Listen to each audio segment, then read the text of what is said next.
The definition of migration can be the person or a group of people who cross a geographic boundary.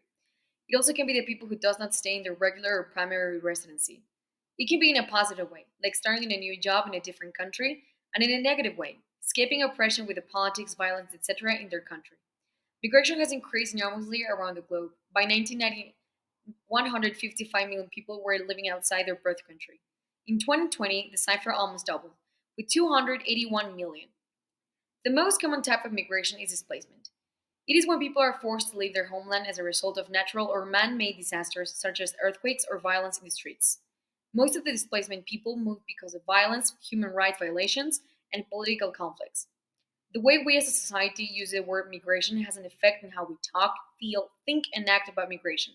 As a community, we need to have a better understanding of how these terms and other different related ones with immigration so we can comprehend better the impact this has on families, communities, and the individuals that go through this. The term migrant can be referred as a person who moved from their usual residency no matter the legal or motivations for moving, whether outside or within the country. Others also refer to this term as a person who migrates as a personal convenience who has taken a decision freely to migrate so they can improve their lifestyle and finding and living standards by finding better jobs, better education, etc. The asylum seeker is a person who claims to be a refugee but whose claim has not been evaluated and approved yet. Refugees are the ones who have been forced to move from their homeland and across the international border because of war and violence. All of these three terms have one thing in common: a person who is moving to another place away from their home country or residency.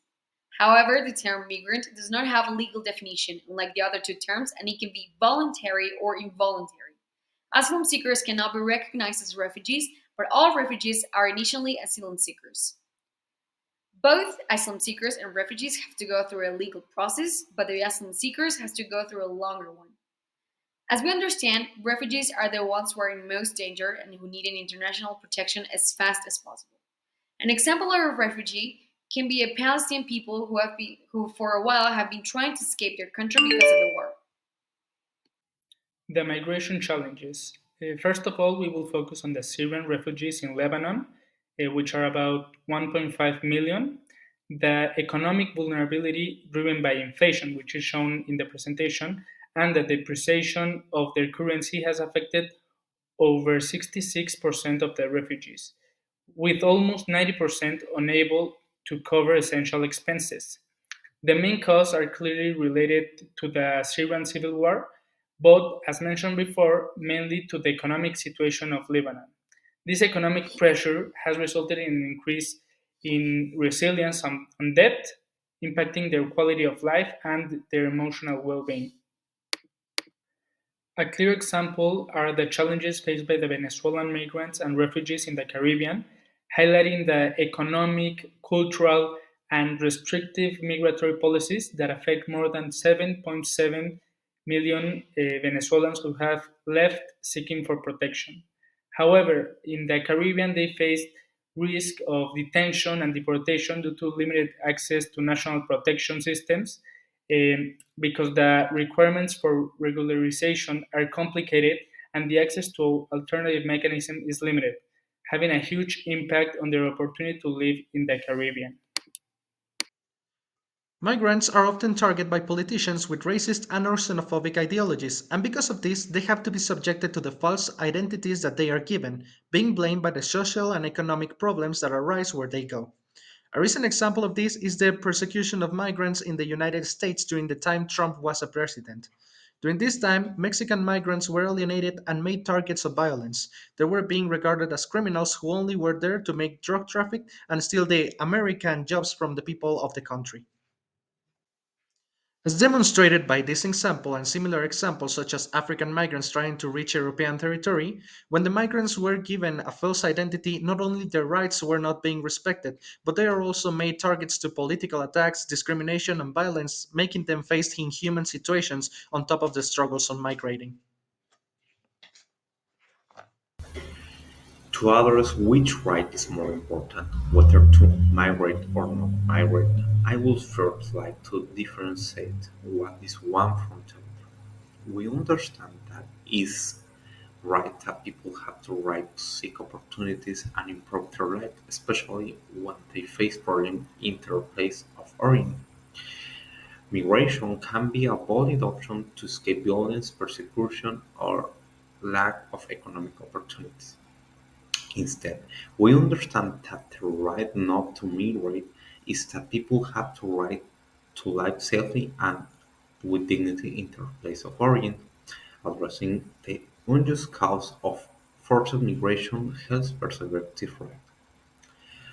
I fully adhere to what is stated in the Universal Declaration of Human Rights of 1948 in Article 13, which states, "Everyone has the right to freedom of movement and residence within the borders of a state, and everyone has the right to leave any country, including their own, and to return to their country."